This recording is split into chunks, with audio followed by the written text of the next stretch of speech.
بسم اللہ الرحمن الرحیم۔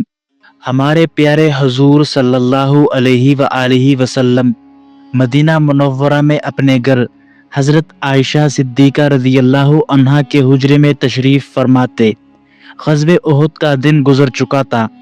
حضرت عائشہ صدیقہ رضی اللہ عنہا حضور صلی اللہ علیہ وآلہ وسلم سے ایک انوکھا سوال کرتی ہے، یا رسول اللہ، کیا آپ پر احد کے دن سے بھی زیادہ سخت دن گزرا ہے؟ ناظرین، احد کا دن انتہائی غمناک اور سخت دن تھا، کیونکہ اس غزوے میں حضور صلی اللہ علیہ وآلہ وسلم شدید زخمی ہو گئے تھے۔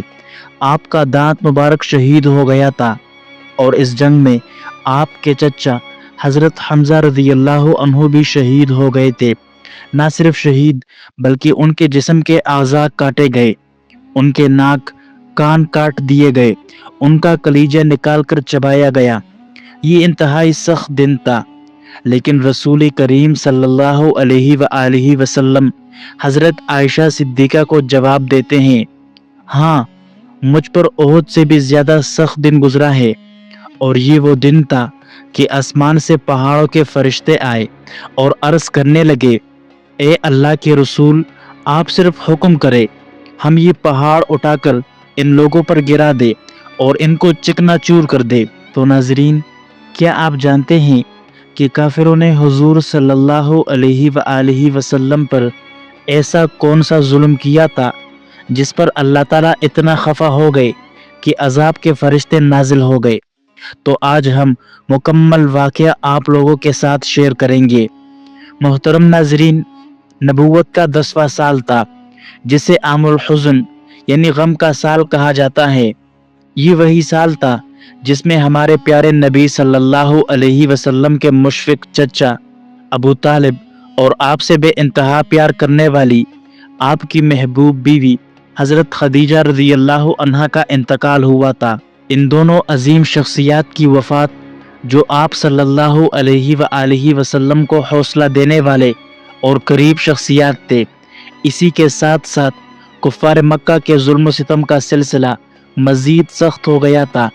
اسی لیے نبی کریم صلی اللہ علیہ وآلہ وسلم نے قریش مکہ کے ظلم سے تنگ آ کر شوال 10 نبوی میں طائف جانے کا قصد فرمایا کہ شاید وہاں کے لوگ اللہ کی ہدایت کو قبول کرے اور دین حق کے حامی بنے۔ آپ صلی اللہ علیہ وآلہ وسلم نے اپنے آزاد کردہ غلام حضرت زید بن حارثہ رضی اللہ عنہ کو ساتھ لیا اور طائف کا سفر کیا اسلام کی تبلیغ کے لیے۔ جب وہاں کے سرداروں سے آپ نے ملاقات کی، جو آپ کے ننیالی رشتہ دار بھی تھے، ان دنوں طائف میں عمر بن عمیر کے 3 لڑکے عبد یالیل، مسعود اور حبیب بن ثقیف کے سردار تھے۔ آپ صلی اللہ علیہ وآلہ وسلم نے مذکورہ بالا تینوں سرداروں سے ملاقاتیں کیے اور انہیں اسلام کی دعوت دی اور اپنی مدد کی درخواست کی۔ آپ صلی اللہ علیہ وآلہ وسلم نے مسلسل 10 دن وہاں قیام کر کے ان کو سمجھانے کی پوری کوشش کی، کفر و شرک چھوڑ کر ایمان کی طرف آنے کی دعوت دی، لیکن ان تینوں نے نہایت گستاخانہ جواب دیا۔ ایک نے کہا، اللہ کو تمہارے سوا اور کوئی نہ ملا جسے نبی بنا لیتا۔ دوسرے سردار نے کہا، کعبۃ اللہ کی اس سے بڑی اور کیا توہین ہوگی کہ تم جیسا شخص پیغمبر ہو۔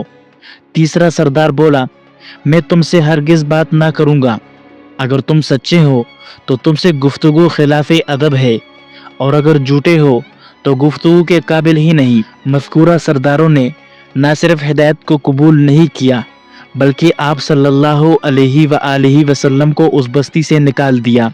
ان بدبختوں نے اسی پر اکتفا نہیں کیا، طائف کے بدماشوں اور اوباش لڑکوں کو آپ کے پیچھے لگا دیا کہ وہ آپ صلی اللہ علیہ وآلہ وسلم پر پتھر برسائے اور آپ کا مذاق اڑائے۔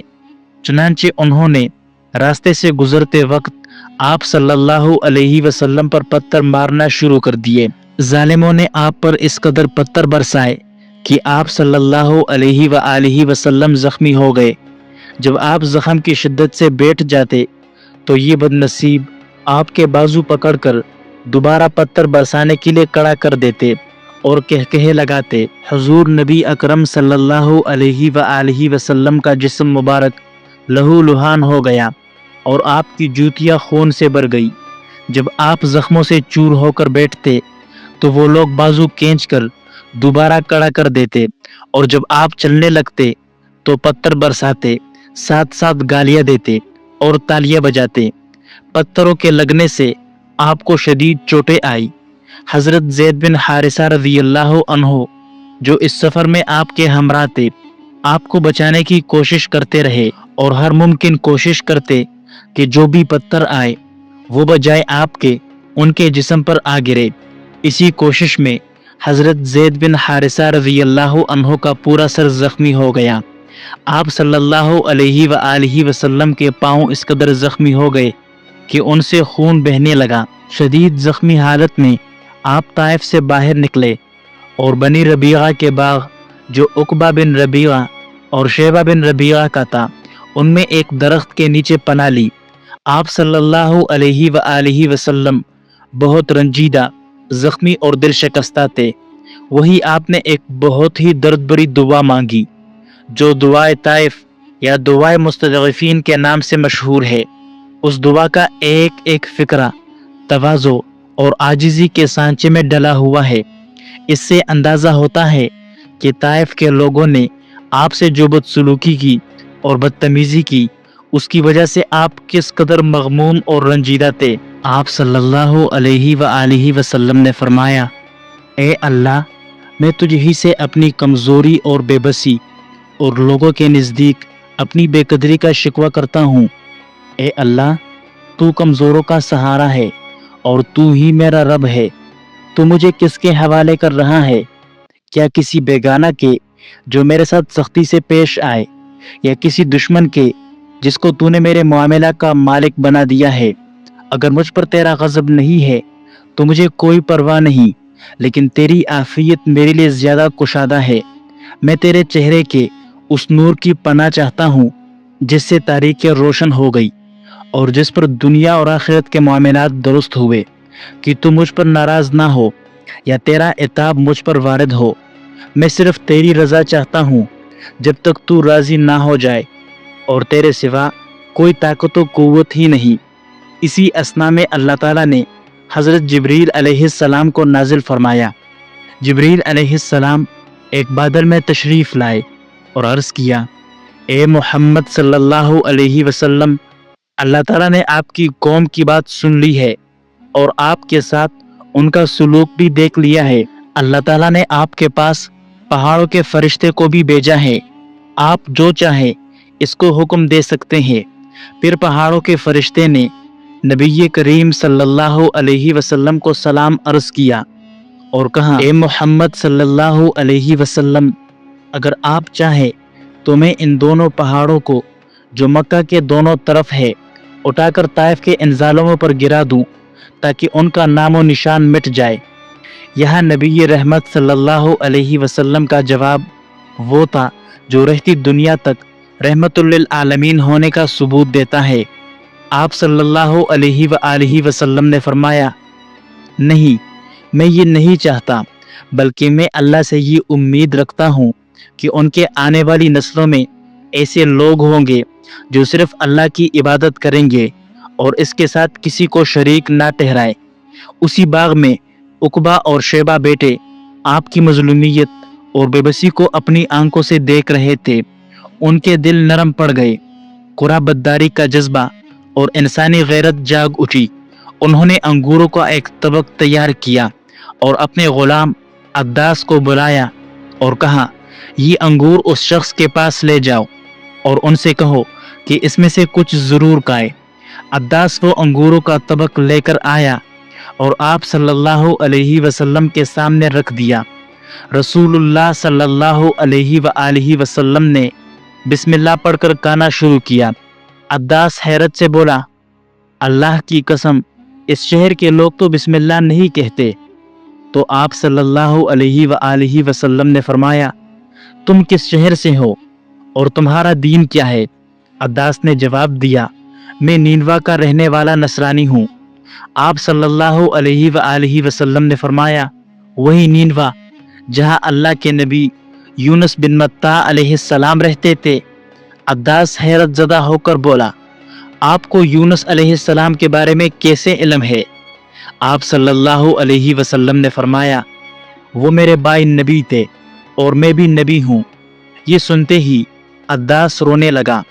آپ صلی اللہ علیہ وسلم کے ہاتھ، پاؤں اور پیشانی کو بوسہ دیا اور بلند آواز میں کہا، اشہد انک عبد اللہ ورسولہ، میں گواہی دیتا ہوں کہ آپ اللہ کے بندے اور اس کے رسول ہے۔ جب عداس واپس گیا تو عقبہ اور شیبہ نے اس سے کہا، تو اس شخص کے ہاتھ اور پاؤں چوم رہا تھا، کہیں وہ تجھے تیرے دین سے نہ پھیر دے۔ یاد رکھ، تیرا دین اس کے دین سے بہتر ہے۔ واپسی پر آپ صلی اللہ علیہ وآلہ وسلم نے کچھ دن مقام نخلہ میں قیام فرمایا۔ ایک رات آپ نماز پڑھ رہے تھے کہ نصیبین جنات کا ایک قافلہ اس طرف سے گزرا۔ وہ رک گئے اور آپ کی تلاوت سننے لگے۔ قرآن کی آیات نے ان کے دلوں کو ہلا دیا۔ وہ ایمان لے آئے اور اپنی قوم میں جا کر اسلام کی دعوت دی۔ آپ صلی اللہ علیہ وسلم کو ان کی آمد کا علم تک نہ ہوا تھا، جس کا ذکر اللہ تعالیٰ نے سورہ احقاف میں فرمایا ہے۔ جب آپ صلی اللہ علیہ وآلہ وسلم مکہ کے قریب پہنچے تو حضرت زید بن حارثہ نے عرض کیا، یا رسول اللہ، آپ مکہ میں کیسے داخل ہوں گے؟ وہی لوگ تو ہیں جنہوں نے آپ کو نکالا تھا۔ آپ صلی اللہ علیہ وآلہ وسلم نے فرمایا، اے زید، اللہ تعالیٰ ضرور اس مصیبت سے نجات کی کوئی سبیل پیدا فرمائے گا۔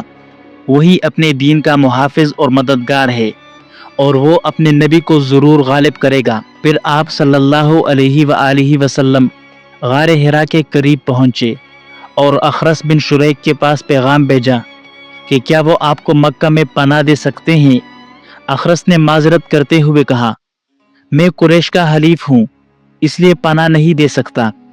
پھر آپ صلی اللہ علیہ وآلہ وسلم نے سہیل بن عمر کو پیغام بھیجا، لیکن انہوں نے بھی معذرت کی۔ پھر آپ صلی اللہ علیہ وسلم نے مطعم بن عدی کے پاس پیغام بھیجا۔ انہوں نے خوش دلی سے قبول کیا، اپنے بیٹوں اور قبیلے کے افراد کو بلا لیا، سب کو ہتھیار بند کر کے مکہ کے دروازے پر کھڑا کیا اور اعلان کیا، اے لوگو سنو، میں نے محمد صلی اللہ علیہ وآلہ وسلم کو پناہ دی ہے، کوئی بھی ان سے تعرض نہ کرے۔ مطعم خود اونٹ پر سوار ہو کر حرم آ پہنچے۔ آپ صلی اللہ علیہ وآلہ وسلم ان کے ساتھ حرم میں داخل ہوئے، حجر اسود کو بوسہ دیا، طواف کیا، 2 رکعت نماز ادا کی اور اپنے گھر واپس تشریف لے گئے۔ مطعم اور اس کے بیٹے آپ کو گھیرے میں لیے ہوئے تھے۔ اسی مطعم کے اس احسان کی یاد میں غزوہ بدر کے موقع پر جب قریش کے قیدی آئے تو آپ صلی اللہ علیہ وآلہ وسلم نے فرمایا، اگر مطعم بن عدی آج زندہ ہوتا اور مجھ سے ان قیدیوں کی رہائی کی سفارش کرتا تو میں اس کی خاطر سب کو چھوڑ دیتا۔ واقعہ طائف میں ایک بات جو سب سے زیادہ اہم اور قابل توجہ ہے وہ آپ صلی اللہ علیہ وسلم کا عفو و درگزر ہے۔ بے انتہا تکلیف دینے والوں کو آپ صلی اللہ علیہ وسلم نے معاف کر دیا، جبکہ اللہ تعالیٰ نے عذاب کا فرشتہ بھی بھیج دیا تھا اور آپ صلی اللہ علیہ وسلم کی اجازت کی ضرورت تھی، لیکن آپ نے کہا، اے جبریل، ان کو عذاب میں مبتلا مت کرو، ہو سکتا ہے کہ ان کی اولاد میں ایسے لوگ پیدا ہو جائے جو میرے دین کو ماننے والے ہوں گے۔ اسی عفو درگزر اور صبر و تحمل کا نتیجہ تھا کہ چند ہی سالوں میں طائف کے لوگ ایمان سے مشرف ہوئے۔